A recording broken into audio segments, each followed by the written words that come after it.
All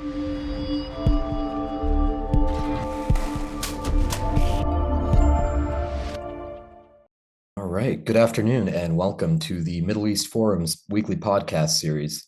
My name is Anaf Kalam and I will be moderating today's discussion. We're pleased to be joined by Nicholas Krohley, author and founder of the Switzerland-based consultancy firm FrontLine Advisory, to join us and discuss how to defeat Iran's proxy militias. Mr. Krohley will speak for 15 minutes, followed by 15 minutes of Q&A from the audience. If you should wish to ask a question, please feel free to use the Q&A box located at the bottom of the screen to type your question. And with that, I will turn the discussion over to Mr. Nicholas Krohley. Hey, thanks very much. I appreciate it. And thanks to the Middle East Forum for having me, and to all of you who've taken the time to join. I wanted to spend a bit of time today talking about, the war between the United States and Iran, which has been, for the last 20 years at least, an indirect, sporadic, low-intensity war, fought most intensely in Iraq, where we've been engaged directly with a constellation of different militia groups. And in thinking about this, it might be better to frame it as talking about Iran's war with the United States. And I don't mean that as a statement of who started it, who's ultimately responsible for it, but simply to acknowledge that they've been very honest and direct about how they see this conflict, about what their objectives are, where we as the US, I think, have been more inclined to prevaricate, to talk around reality. There have been moments in this war where we've put people who are, overtly and unapologetically, advocates of the Iranian cause into critical positions in our own government. And I think there's a lot to critique in terms of the United States' overall approach and basic seriousness of how we've framed our posture toward Iran over the past 2 decades. But today, I don't want to focus on geopolitics. I don't want to focus on diplomatic strategy. Instead, what I'd like to do is take a look at 2 instances where I think we've had very real but fleeting success, and to use these as examples that highlight what I would argue is a structural problem in how the US government looks at this war with Iran and looks at its confrontation with these different proxy militias in Iraq and more broadly, because I think this is relevant. The basic issue we're talking about here is broader than Iranian influence in Iraq. It's broader than what we're trying to achieve in Iraq. It has implications for Yemen, for Syria, for Lebanon, and also more broadly about how the US government, principally the DoD, but the broader interagency apparatus looks at and thinks about irregular warfare and low intensity conflict. And the basic argument I'll make is I think we're taking a limited view of the challenge posed by Iran and its proxy militias. And the way that we look at this contest, at this war, limits the options we have when we start to think about what we want to do, the courses of action we might develop, the strategies we might put forward. And what I mean by that is that we're taking a very high-level, top-down view of this issue, where we try to map out networks of individuals who were involved, beginning principally with the IRGC's Qods Force,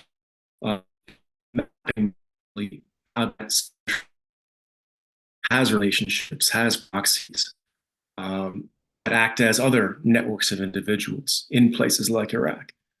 We take this kind of molecular network diagram view challenge, and we weigh our options in terms of targeting individuals, whether they're Iranian or Iraqi and others, with economic levers, with sanctions lists, with military options as well.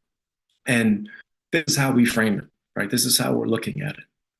And when I say it's incomplete and limiting, what I mean is I think we ought to be deepening our view, right? We have to look beneath these kinds of network diagrams. Oh, sorry about that. Looks like we lost the connection with Nicholas there. Give us just a moment here, and we will try and get him back on the line. Sorry about the technical issues there. Please continue. Yeah, apologies. I'm not sure what's going on here.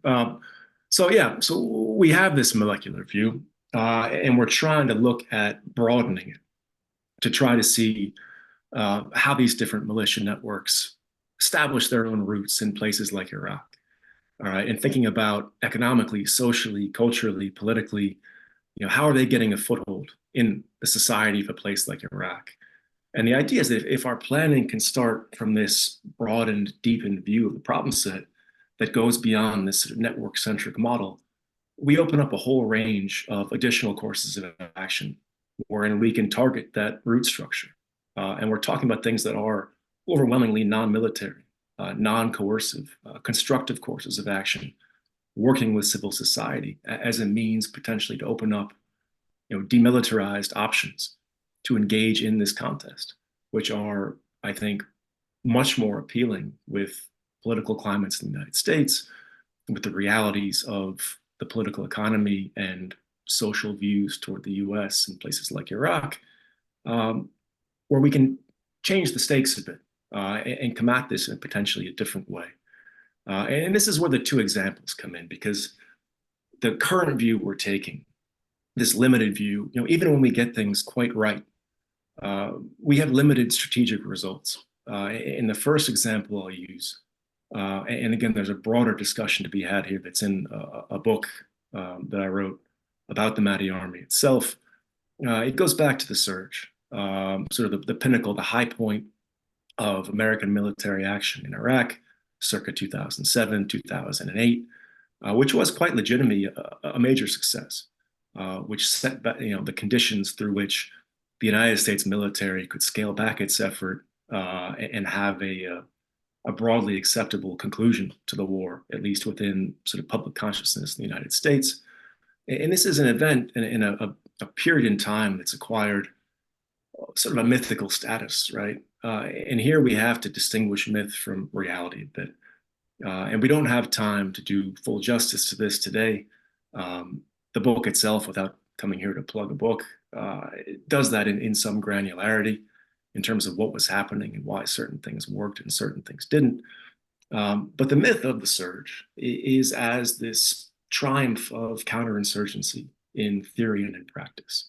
And there are all kinds of catchphrases that come with that, right? Where we're going to separate the insurgents from the population and practice population-centric approaches to war. There's the classic, going back to Vietnam, of winning hearts and minds.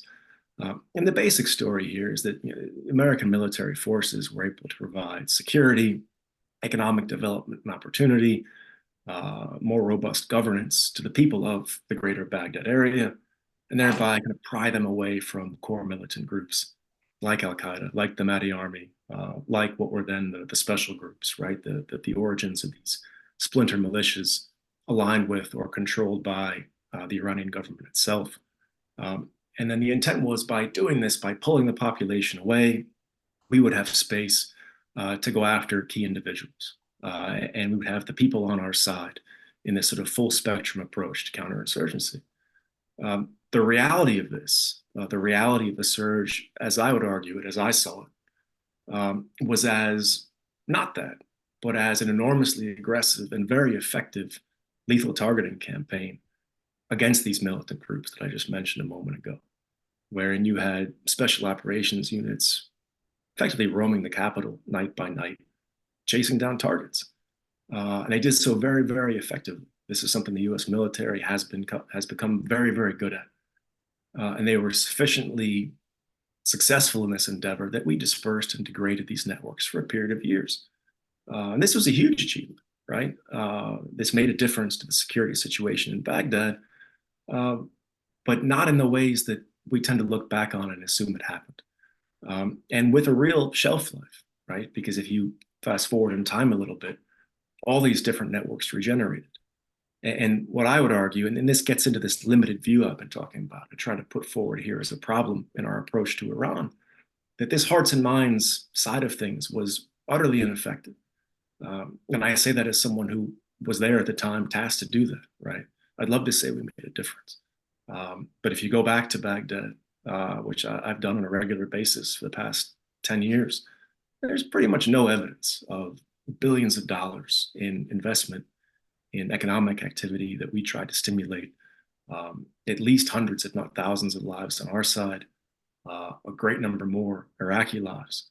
I think a great book that brings this home would be The Good Soldiers by David Finkel, which tells the story of a unit that was there at that time that I had the opportunity to work with to try to understand what was happening in the capital. But for today, the key issue here is, why did the hearts and minds side of things fail? And it wasn't, I don't think, a question of malpractice by the Americans who were trying to pursue lines of effort. It's because we had this limited view of the enemy.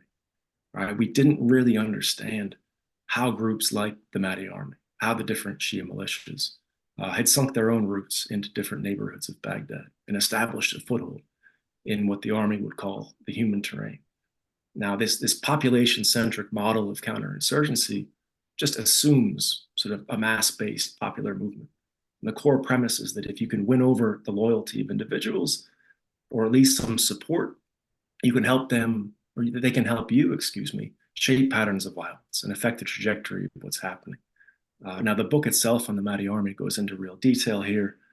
We can revisit this in the Q&A, but the short version is that wasn't the case. These were not popular insurgent movements. We weren't looking at a populace that held significant agency to shape violence.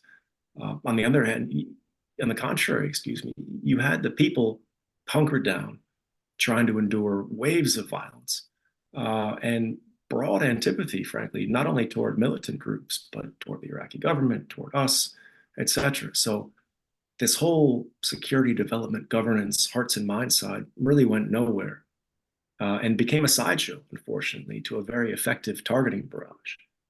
But what happened? The moment that targeting campaign eased and ultimately was scaled back dramatically, again, the Iranian-backed militias regenerated, Al-Qaeda morphed into the Islamic State, and we were back where we started.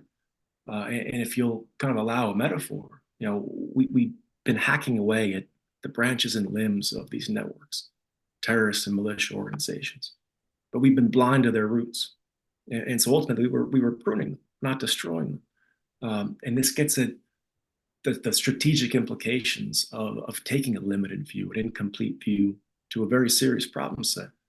And this was evident again in the second example I'll speak to briefly, which was the strike on Qassem Soleimani al Muhandis, the ultimate decapitation strike on the key central linchpin of the IRGC and his counterpart in the Iraqi militia movement. Now, I think this was a great example of the US getting off its back foot, of doing what it does best within the parameters of this kind of top-down, network-centric, corporate org chart view of an enemy. And arguably the most impactful thing the US did against Iran in the last 10 years.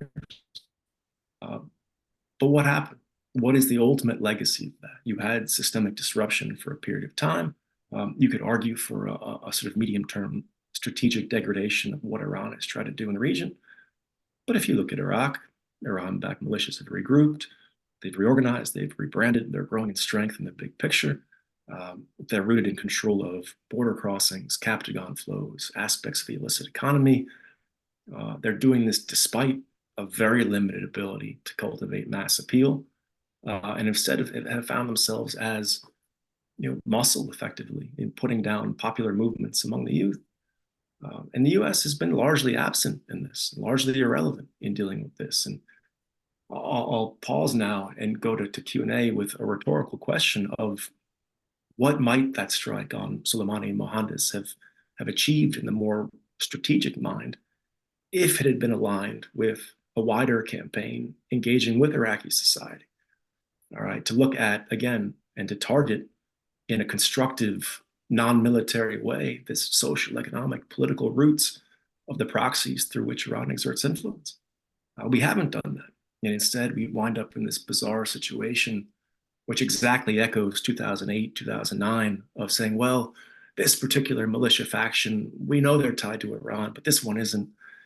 This guy is in Iran's pocket. This guy is in, these sort of meaningless terms. He's a nationalist, or he's an Iranian proxy. And it's irrelevant. It's a sideshow. And none of it trickles down to the Iraqi people, who are the ones ultimately suffering at the hands of these militias. And so I'll close now. how we look at this matters. The way we look at the challenge, any options we might consider in terms of how we want to attack the problem. And if we take this very limited network-centric view of the challenge, we have a very limited set of lethal instruments and sanctions regimes to apply in response. So again, apologies for any technical disruption here. I'll pause and go to questions. Great. So apologies if you couldn't hear me there, but thank you, Nicholas, for your insights. We've got quite a few questions coming in here. I will start with one from JL, who asks, is a bigger issue that the United States and the West have simply lost their will to fight wars to win instead of simply stalemating? There's two things jump to mind in response to that. One is, as someone who works with the U.S. military actively, there's a tremendous spirit and will to fight in the service, right? Whatever your politics, whatever your views on recruitment issues and the rest of it, the U.S. military still is what it is and what it has been. I'm not at all concerned about that. There is a broader challenge of, well, what does it mean to fight to win? Do you want to manage conflicts? Do you want to aggressively go after, an enemy? And if you think back to a World War II, a classic decisive victory, the civilian toll of that conflict was extraordinary. I mean, put aside anything we talk about now in any conflict going on, however controversial, it pales in comparison.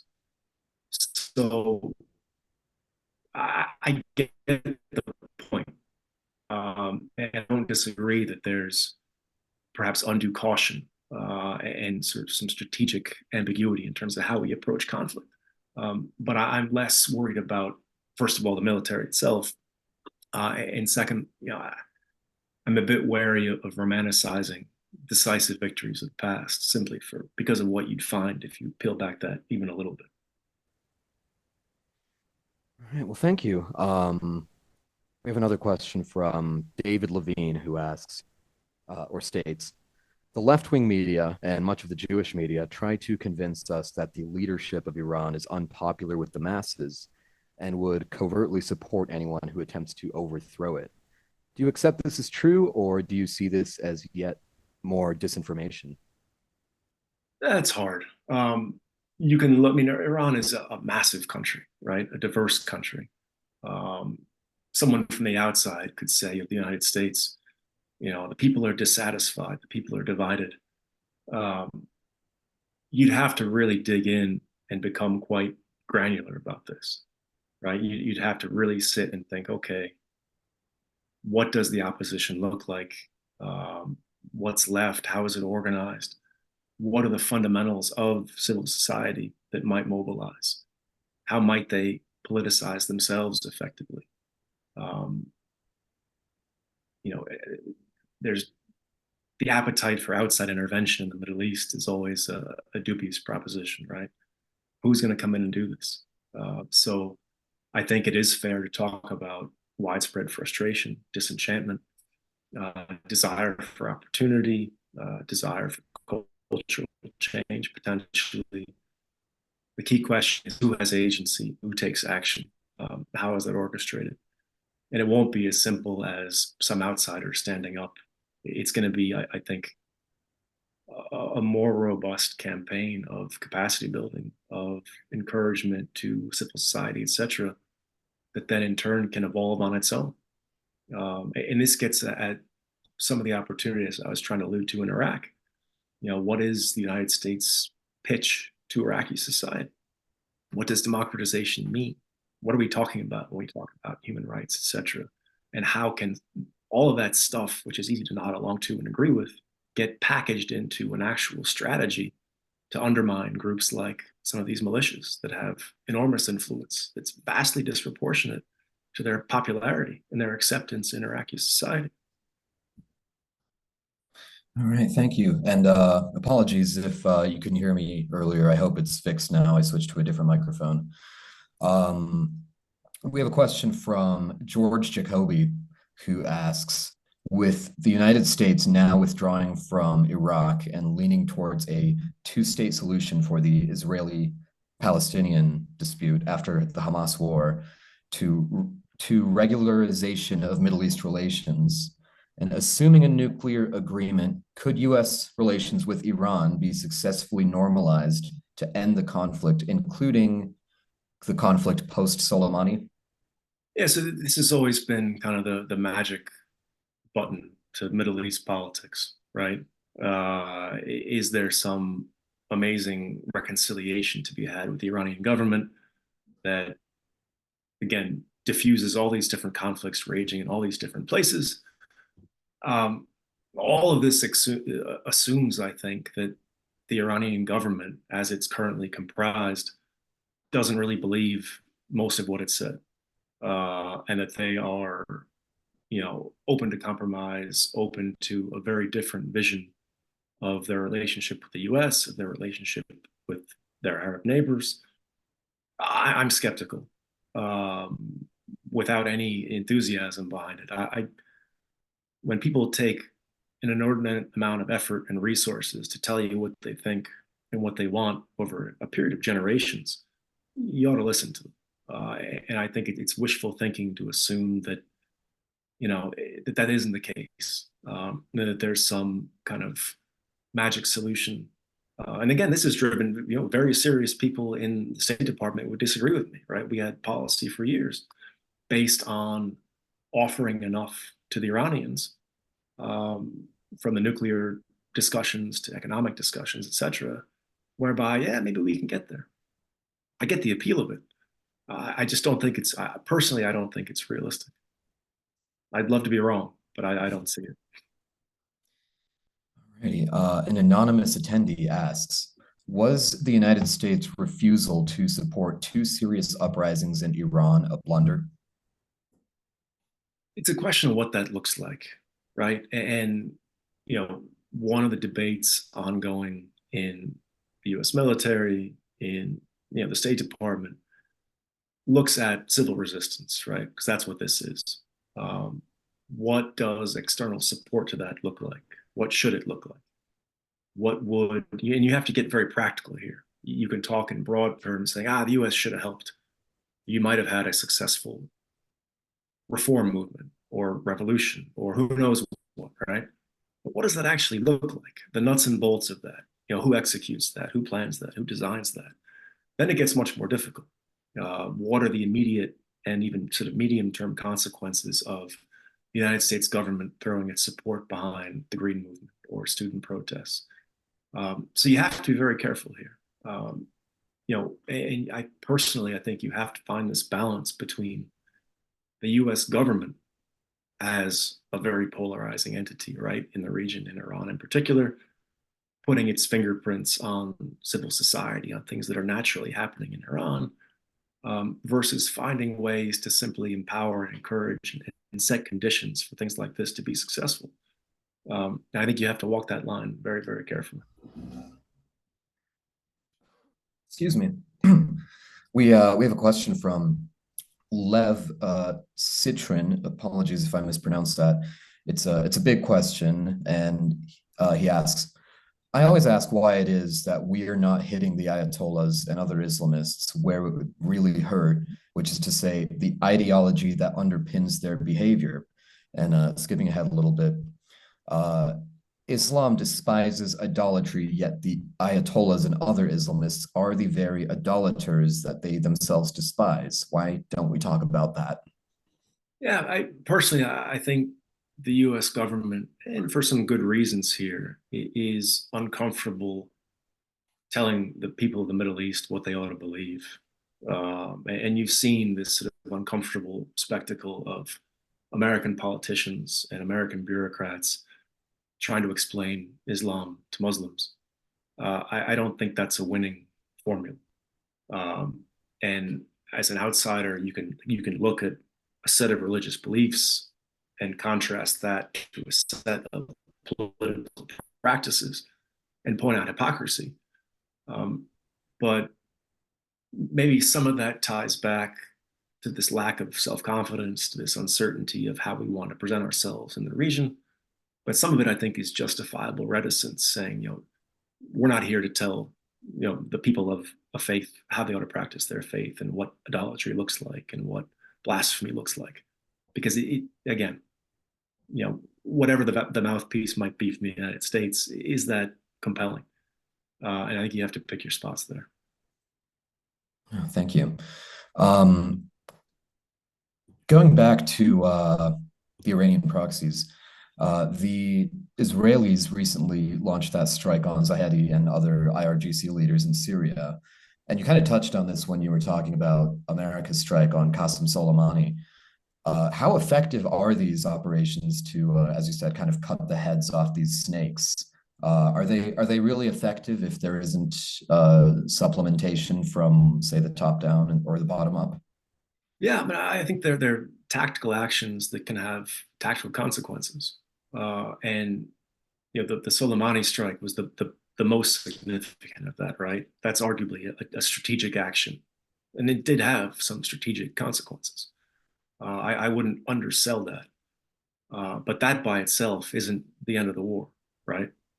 And you can only do that so many times without escalating into something much broader, which I don't think anyone wants. And so, yeah, I mean, this is sort of the holy grail for when you look at American interagency planning and military doctrine of aligning different instruments of power and influence. How do you get a military campaign consisting, in this case, of limited targeted strikes, synced in with a wider campaign that looks at the social, the cultural, the economic, potentially the religious, to the last question? I haven't seen evidence of that, right? I mean, that's obviously what we're set up to do, what we want to do. Do we do it? How reliably do we achieve that? And I think there's room to improve. And I think you can tie a lot of it back to, for better or for worse, the military is the preeminent sort of face of the U.S. government in the Middle East, and in other parts of the world. They see the world a certain way. They take that limited view of the problem set that I spoke to earlier. And then you have other actors in the government, and in academia, et cetera, trying to look at other issues, trying to pursue other options. How well is it synced together? I don't think it's synced that well together. And I think that's part of why we struggle. All right, I think we have time for maybe one more. An anonymous attendee asks, couldn't the US have followed the Iranian methodology in supporting their proxies? Well, I'd say which ones where, right? Who would our proxies be in Iraq? That's a tricky one, to fight the Shia militias. I can think of a short list of options, and most of them tie back to some groups we would not want to go anywhere near. And this, in a way, ties into the American experience in Syria. The never-ending search or the elusive quest for the moderate rebels, right? Who's fighting for democracy and stability and equality, and with a worldview that broadly aligns with ours. We looked for them. We tried to create them. It didn't happen. And so I think that this gets at sort of the ethics of irregular warfare, unconventional warfare. What are we prepared to do? What sort of proxy groups are we prepared to align ourselves with, arm and equip? Iran does this in Iraq with massively unpopular factions engaged in large-scale criminal activity. They can live with the consequences.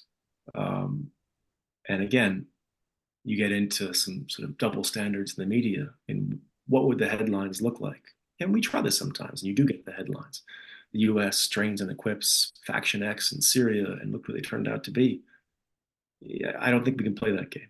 And it probably says something reasonably okay about us as a country and a society that we can't get away with that.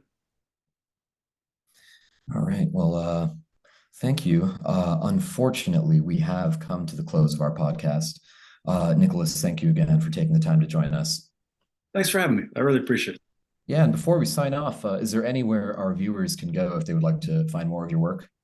Sure. FrontLine Advisory, the corporate website.com has links to a number of publications.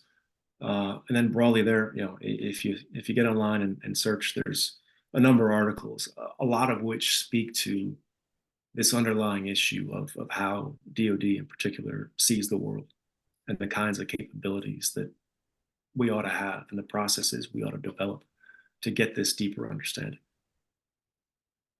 All right, well, thank you. For our viewers and listeners, please be on the lookout for our weekly podcast offerings email coming out over the weekend. And before we go, I would once again like to remind all of you about the Middle East Forum's 30th anniversary policy conference in Washington, D.C.